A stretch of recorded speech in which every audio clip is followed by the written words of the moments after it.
Huh? I filled up the fridge with beers. There's only this much left. One day, when inviting a neighboring family over for a barbecue, the beer that was supposed to be plentiful in the fridge was found to be nearly gone. My husband Anthony, socially adept and competent outside the house, is quite strict just with our family and easily gets upset over minor things. I tried to stay as calm as possible and addressed Anthony, telling him frankly that we were about to run out of chilled beers. Upon hearing this, Anthony, who had been in a good mood from drinking, instantly turned furious. His anger triggered, Anthony said, "Serving guests warm beer is disrespectful. Don't show your face again." Taking advantage of the fact that we were out of sight, he forcefully grabbed my arm and started walking in the opposite direction without saying a word. I had a bad feeling, but raising my voice would ruin the cheerful atmosphere, and resisting could escalate the situation, so I had no choice but to follow quietly. Reluctantly, I followed Anthony as he pulled my arm. Then, Anthony opened the door to a dark storage shed and pushed me in. The storage shed on a summer day was as hot as a sauna, with incredible humidity, so I immediately ran towards the exit. However, Anthony quickly closed the door and used a long-handled broom as a bar to prevent it from opening from the inside. "Open the door!" I pleaded several times, but there was no sign of Anthony opening the door. "Reflect on your actions in here for a while." With that, Anthony left, laughing villainously as if he were a character from a movie.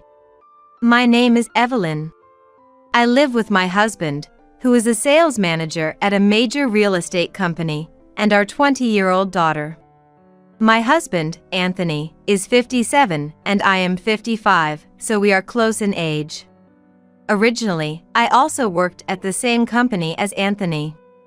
We had what you might call an office romance.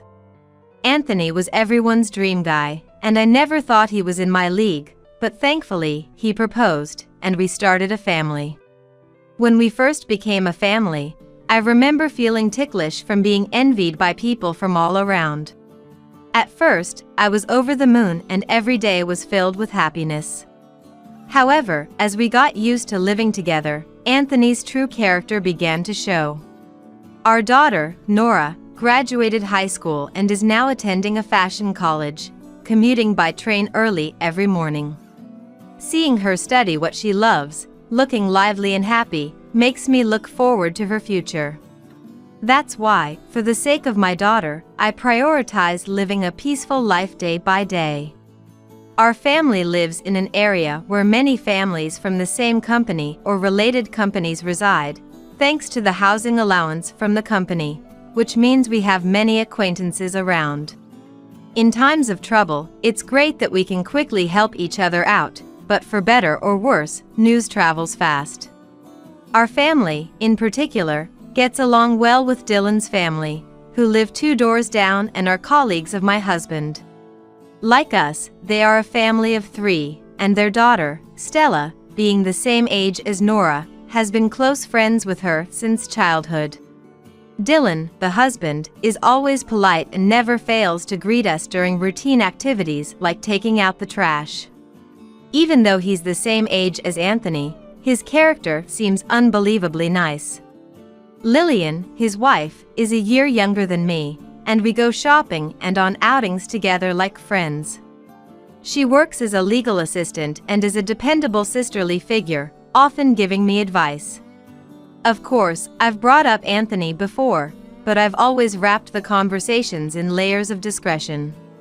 Honestly, it's too embarrassing to talk about with anyone. I truly appreciated Lillian's presence when our daughters had a small misunderstanding. When deciding on their futures after attending the same school from elementary to high school, there was a conflict. Initially, they both pledged to pursue fashion design and worked hard on exam preparations, but Stella decided to switch to cosmetology at the last minute, which made Nora feel betrayed, leading her to stop speaking to Stella. Seeing Nora struggle with accepting Stella's decision and hating herself for it, all I could do was watch. Lillian facilitated a discussion that allowed both girls to fully express their feelings, resolving the discord. Her calm mediation, listening, and ensuring things didn't get too heated, was truly memorable, almost as if counseling was her calling. Even though their paths diverged, respecting each other's dreams might have deepened their friendship. Stella, like Nora, commutes to school early in the morning by train and seems very busy. Occasionally, when their departure times align, they ride their bikes together to the nearest station, making me grateful to Lillian for preventing their friendship from souring. As a result, they are both aiming for similar jobs, so we, as mothers, are secretly hoping that one day they will work together. It's just a fantasy between the two of their mothers, kept secret from them. Aside from Dylan's family, we only greet other company-related families, so I'm not fully aware of how many live nearby. Having a good relationship with Lillian satisfies my social needs. However, there are several events a year that I can't say that about. Where Anthony invites his company-related neighbors for a barbecue or tea time. Due to his role as a sales manager, Anthony often leads the gatherings, usually at our home. Anthony's vanity and impatience mean I constantly have to be on my toes, which is exhausting, but it's become a tradition we can't easily stop. Last year, when we held a simple party in the winter to celebrate the new year, we had to open our home to cook and entertain, which left us feeling quite tired both physically and mentally. Other housewives offer to help, but Anthony's mood becomes visibly bad because it doesn't look good to let customers help, so I have no choice but to decline, which is another factor that builds up fatigue. It's ironic that Anthony, admired as a supervisor at work, shows his selfish and authoritarian side only at home. And now, with a barbecue planned for the end of May, I'm dreading the workload and the heat. The guests bringing their own drinks and food that would be shared would definitely lighten my load, and Lillian suggested it once, but Anthony, wanting to show off, wouldn't hear of it. I've learned it's easier to keep the peace and not upset Anthony by objecting, so I stay quiet. It's just a few days of hardship, after all. The barbecue is quickly approaching. Anthony has tasked me with ensuring everything is prepared perfectly, but perfect is daunting. As what constitutes perfect for Anthony can fluctuate wildly. Sometimes, he'll suddenly deem unacceptable what he previously approved, or vice versa. The most reliable method is to have him check everything in advance, but even that's no guarantee. When I mentioned going shopping for supplies, "I'm busy with work, so it's all on you. Don't you dare embarrass me," he said and went out. Since the number of attendees varies, we always check who'll be joining the barbecue in advance. Luckily, this time it seems only Dylan's family will be coming. Knowing their preferences makes planning the menu and drinks easier and lifts my spirits a bit. Considering the temperature, I need to stock the fridge to its limit with drinks to avoid running out. The family fridge was filled to the brim with beer. After checking with Anthony, he said, that should be plenty. Just to be safe, I also prepared some at room temperature, anticipating we might run out due to the forecasted heat. Since it's forecast to be hot, we might run out, so it would be perfect. On the day, I started preparing the main ingredients for the barbecue. Having cut everything into bite-sized pieces the night before, all that was left was to arrange them on plates. With the temperature expected to rise to summery levels, I made sure the air conditioning was on so everyone could cool off inside. Just as I was about to finish the preparations, the doorbell rang. Could that be Stella and her family? I'll go greet them. Please do. When Nora went to the entrance, she found Lillian, Dylan, and Stella, all smiles and decked out in sun protection gear, hats, and arm covers. A bit later, when Anthony made his way to the entrance and Dylan noticed him, he bowed his head politely. Thank you for having us. Anthony also smiled contentedly. "Make yourselves at home," and went back inside to grab a beer. After watching the adults finish their exchange, Nora didn't go back inside, but led the 3 guests around the side of the house to the backyard where the barbecue and canopy were set up. I handed Nora the plates of food through the large window facing the garden, and she skillfully arranged them on the outdoor table. The barbecue kicked off with the fathers and daughters happily sharing updates. Anthony and Dylan talked about company performance and sales results of their teams, occasionally mixing in jokes as they conversed earnestly. Nora and Stella were excitedly discussing the latest makeup techniques and recommending cosmetics to each other. While grilling meat and vegetables, I caught up with Lillian, who was enjoying her beer next to me. "Did you hear? The house around the corner just got a cat." "Really? A cat, huh? Nice." We chatted about trivial matters while serving the cooked food onto everyone's plates. When Stella said, "Auntie, no eggplant for me, please," Lillian promptly responded, "Don't be picky, eat everything." Ah. Seeing Stella reluctantly try the eggplant made Nora laugh. I thought this barbecue, being among close friends, would be a pleasant time. But soon after, I'd realize reality wasn't so sweet. Once the barbecue and beers put Anthony in a good mood, he demanded, "Bring more beer." I went to get more chilled beer from the fridge, only to face an unexpected situation.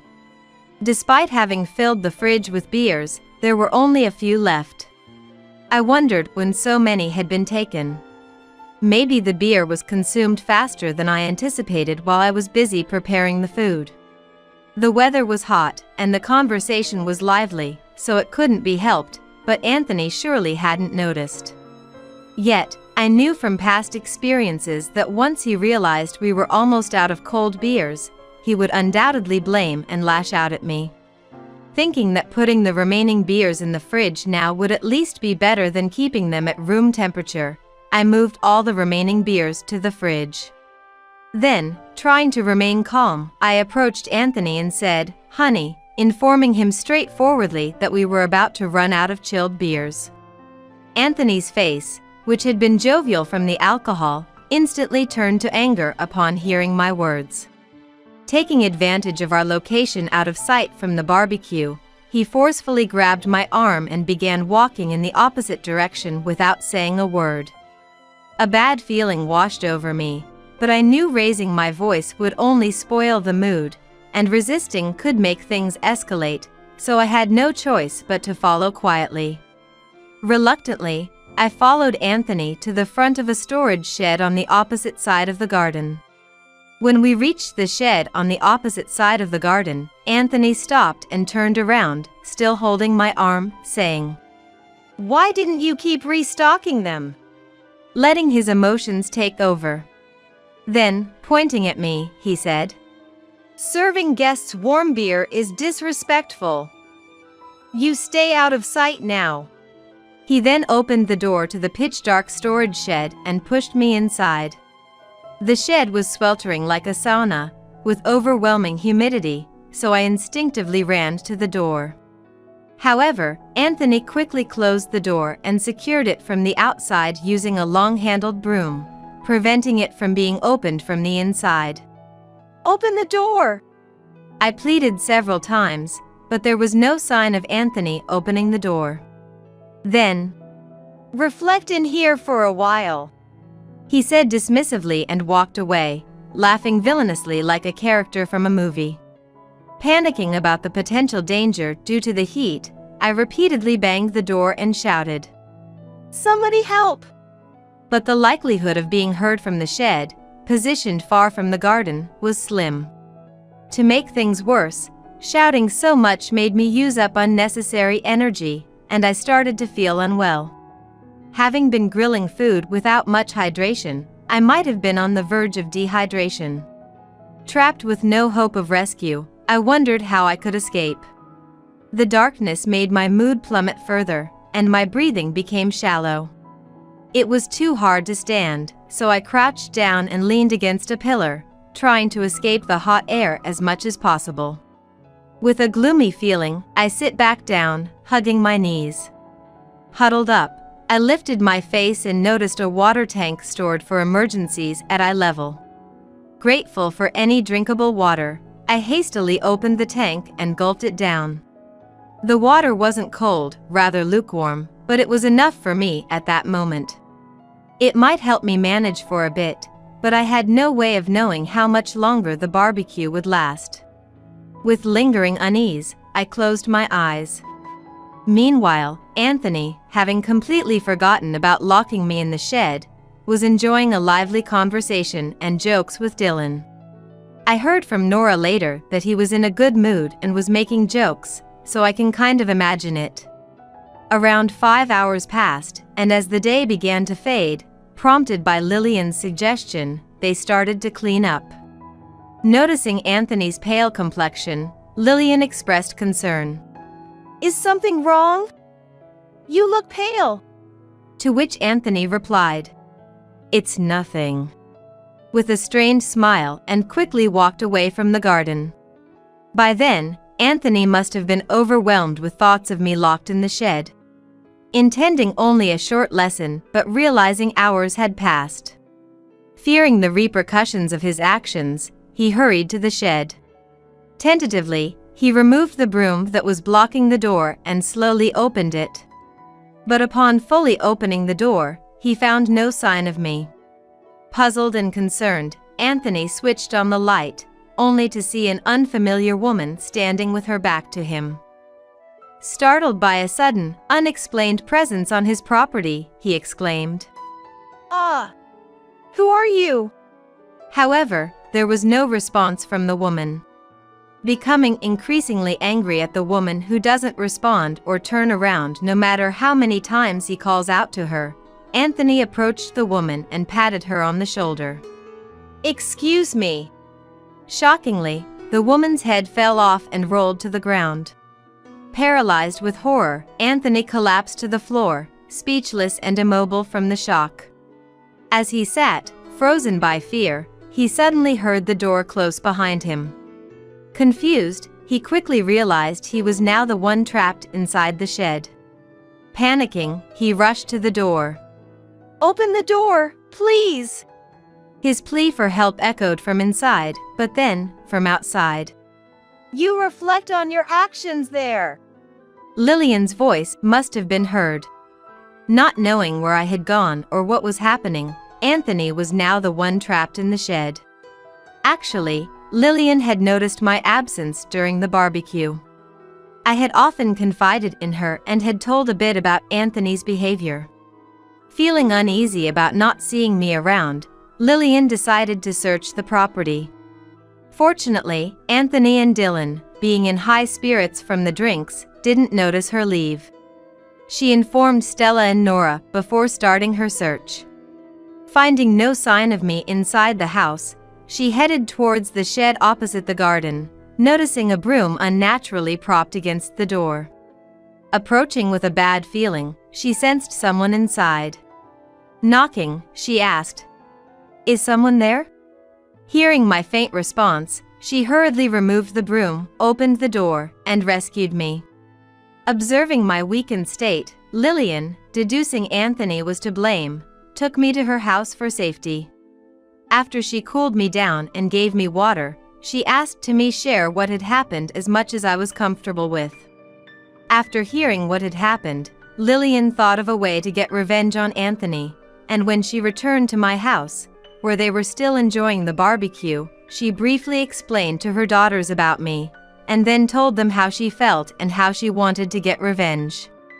Both Stella and Nora agreed with Lillian's desire to get revenge, so the three of them went to Nora's room to have a strategy meeting and sort out the situation, leaving their husbands in good spirits. Nora told me that Anthony would often lose his temper and get hard on me if something didn't suit him, and that he would often lock me in the closet or storeroom. I'm sure Lillian was shocked to hear something even worse than what I had discussed. It's common for people to have a facade, but the extent of Anthony's duplicity was hard to accept. Regaining their composure, they decided the revenge should utilize the girl's skills. The plan involved combining Stella's hairdressing practice mannequin head with Nora's dressmaking mannequin to create a seemingly real figure. The key was setting the head to easily fall off, anticipating Anthony's impatient handling, likely resulting in a fright, especially with alcohol involved.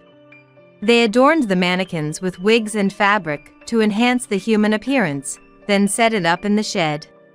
Though the figure ended up taller than me, it might add to the fright. As a final touch, they placed a wide-brimmed hat on it, leaving Stella and Nora hidden outside. Lillian returned to the garden, suggesting cleanup, then followed Anthony to the shed and closed the door behind him. Anthony, unaware of the plot, couldn't understand why Lillian had locked him in. Continuously, he pleaded, Let me out! Lillian returned to her house, brought me along, and asked Dylan to join us in front of the shed, gathering everyone. She then informed Anthony that she was aware of how he had treated me, and demanded he apologize in front of everyone. Furthermore, she stated that until he confessed to all the unjust treatment he had subjected me to, he wouldn't be allowed out.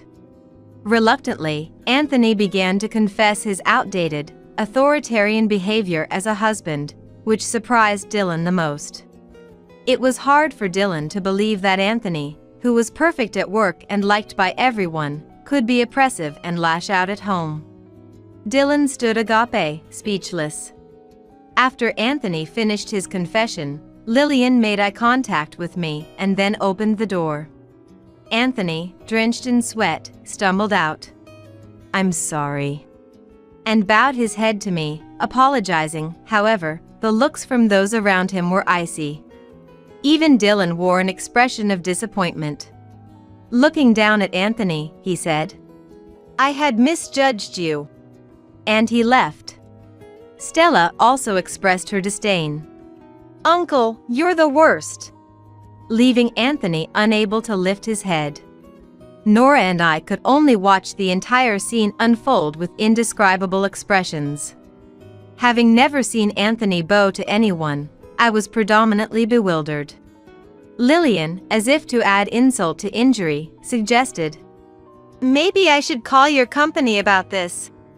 Anthony, panicked, quickly looked up and pleaded, "Please, anything but that." Seeing Anthony genuinely remorseful made me feel sorry for him. "Let's leave it at that," I said to Lillian and started walking to the garden to clean up. This signaled everyone to resume their cleanup tasks. That night, the three of us gathered around the table to talk. I filled the glasses we always use with water and handed one to each before sitting across from Anthony. "Go ahead," I prompted him to speak with a look. Anthony, still hanging his head in shame from displaying such a pitiable state in front of everyone, remained silent initially. After taking a sip of water, he spoke feebly. "Please don't tell the company. I'm up for a promotion. I'll give you the house, and you can do whatever you want with the rest. Please." I wasn't ready and couldn't reply. I was a little shocked that he could abandon his relationship with us so easily. After Anthony said those words, he wandered off somewhere with his head down. Now that Nora and I are alone in the house, I notice that my heart feels lighter. Although worried about where Anthony had gone, the relief of not sharing the same space with him was more profound. Nora, who had been quietly listening, noticed my eased tension and softened expression. "Mom." She looked straight into my eyes and said, "You've been putting up with this all this time, haven't you? I'm already 20, you don't have to anymore. I just want you to stop living a life of endurance." Perhaps Nora found it painful to watch me simply endure. Fearful of Anthony's anger being redirected towards her if she spoke up, I had remained silent, doing my best to bear it. Considering this, I felt both shameful as a mother and deeply touched by Nora's concern. I decided to divorce Anthony and continue living in the house with Nora. The next day, After seeing Nora off, I headed to the law office where Lillian works. Surprised by my prompt action, Lillian smiled understandingly when I explained Nora's encouragement. The lawyer at the office agreed to handle the paperwork and other practical matters after I shared what Anthony had said and our feelings.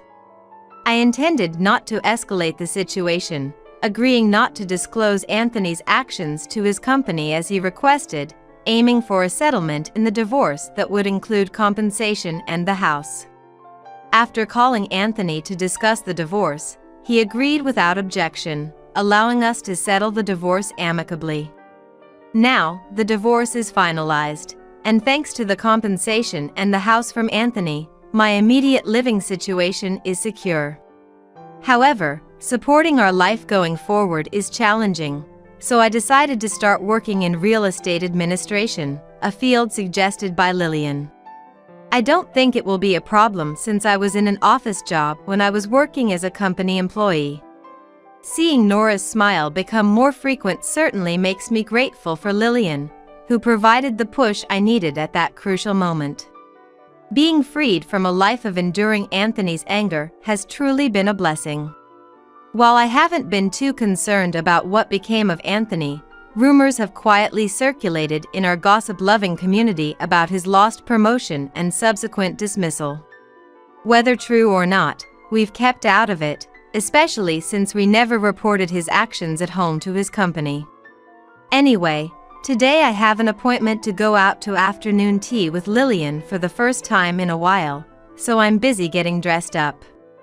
When Anthony was around, I tried to only wear clothes that I didn't mind getting dirty, so it's been a while since I've dressed up as much as I want.